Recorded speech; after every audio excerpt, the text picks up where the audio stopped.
To my video. ഞാൻ നിങ്ങൾക്ക് മുന്നിൽ എത്തിയിരിക്കുന്നത് ഒരു സ്വീറ്റ് ഡിഷുമായാണ്.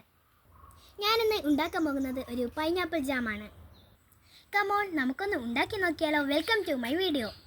ഈ പൈനാപ്പിൾ കട്ട് ചെയ്ത് വൃത്തിയാക്കിയതിന് ശേഷം മിക്സിയിലിട്ട് അരച്ചെടുക്കുക. പൈനാപ്പിൾ നന്നായി വെള്ളം ചേർക്കാതെ അരച്ചെടുത്തിട്ടുണ്ട്. ഇതൊരു പാനിൽ ഒഴിച്ച് അടുപ്പിൽ വച്ച് തിളക്കുന്നത് വരെ ഇളക്കുക. ഇത് തിളച്ചതിന് ശേഷം പഞ്ചസാര ഇട്ട് കൊടുക്കണം. നിർത്താതെ ഇളക്കണം.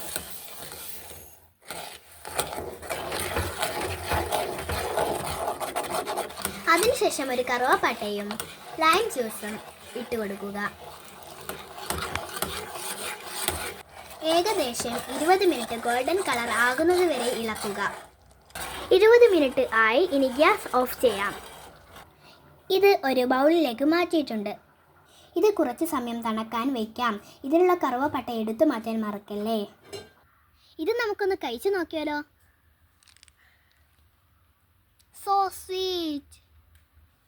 ഈ വീഡിയോ നിങ്ങൾക്ക് ഇഷ്ടപ്പെട്ടാൽ ലൈക്ക് ചെയ്യാനും സബ്സ്ക്രൈബ് ചെയ്യാനും ഷെയർ ചെയ്യാനും മറക്കല്ലേ.